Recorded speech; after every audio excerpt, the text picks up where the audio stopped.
Masasabi natin na qualified na nga ang Gilas sa next round ng FIBA World Cup Asian Qualifiers dahil na rin sa kanilang grupo na Group A. Ang pinakamahina sa kanila ay ang team ng Guam na siya namang malalaglag sa group stage. Mas mahihirapan ang Guam laban sa team ng New Zealand at Australia. Meron pang third window para sa group stage at ang makakalaban ulit ng Gilas ay ang mga teams ng New Zealand at Australia. Tig 2 games ang Gilas laban sa isang team sa group stage. Hindi nga makakapaglaro si Kai Sotto at QMB dito sa second window ng FIBA World Cup Asian Qualifiers, kaya kung ano ang meron ang Gilas sa ngayon, yun ang gagamitin nila. At sa third window, rematch nga ulit ang mangyayari, Gilas laban sa team ng New Zealand at Australia, pero ngayon naman ay home court ng dalawang teams na kalaban natin. Pero ang maganda nga dito, hindi tayo ang malalaglag sa group stage at ito ay ang team ng Guam. Talagang mas malabo na makaisa silang panalo laban sa dalawang teams ng New Zealand at Australia. Inaasahan naman natin na sa susunod na window nga ay mas magiging maayos ang galawan ng SBP at ng Gilas. Yung masasabi natin na makatarungan na kasunduan o contract sa mga players ang kanilang maibibigay. Nang sa ganon ay magkaroon ng kumpiyansa ang ating mga manlalaro na kahit all out sila sa laro at nadali ng injury sa Gilas ay meron silang masasandalan. Hindi yung bahala na sila sa sarili nila pagkatapos ng Gilas game. Swertehan na lang kapag wala kang injury paglabas mo ng Gilas.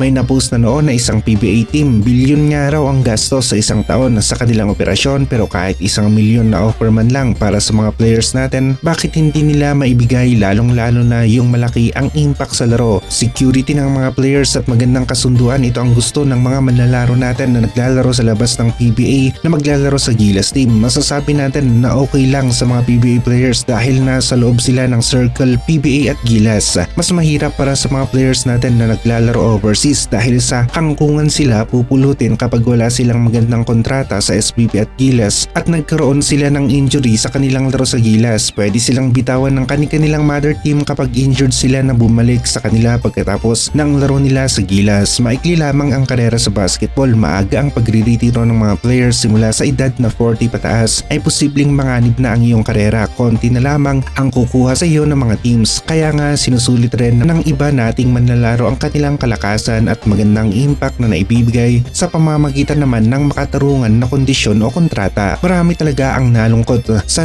Kai Sotto issue sa Gilas team ngayong second window ng FIBA World Cup Asian Qualifiers, pero sa ngayon mas matimbang talaga ang Kushigaya Alpas na kanyang team na multimilyon nga rin ang bayad sa kanya at ngayon lang nila magagamit ang isang Kai Sotto. Maraming na-miss na laro si Kai sa team ng Kushigaya Alpas at nakakahiya naman na hindi makakapag-perform ng mabuti si Kai sa kanyang team na Kushigaya tapos malaki ang bayad sa kanya. Parang umupo ka na lang, sumahod ka pa ng malaki. Ito ang ayaw nga rin ng ating big man na si Kai Sotto. Nakakahiya masyado sa Kushigaya Alpas kaya naiintindihan natin ang precaution at pag-iingat na ginagawa ni Kai. Gusto niyang matapos ang 2026 season niya sa Japan B1 B-League na merong magandang performance sa kanyang team na Kushigaya Alpas. Bawi muna ng konti sa Kushigaya team, ika nga nila. Kaya magandang desisyon na magpahinga at makarecover na muna si Kai ng konti para malakas-lakas nga ulit pagbalik ng Japan B1 B-League games pagkatapos ng mga laro sa FIBA ngayong second window. Meron namang mga players na papalit sa mga hindi pa nga makakapaglaro ngayong second window ng FIBA World Cup Asian Qualifiers. Nasa Gilas camp ngayon si Balti at JDL. Sila ang mga manlalaro na kabilang sa pool ng Gilas na posibleng mapabilang pa sa Final 12. Wala sa ayos ang Gilas sa ngayon pero check na nasa ayos na sila sa third window dahil magiging isang eye-opener ang second window. Mararanasan natin ang hagupit ng New Zealand at Australia sa window na ito.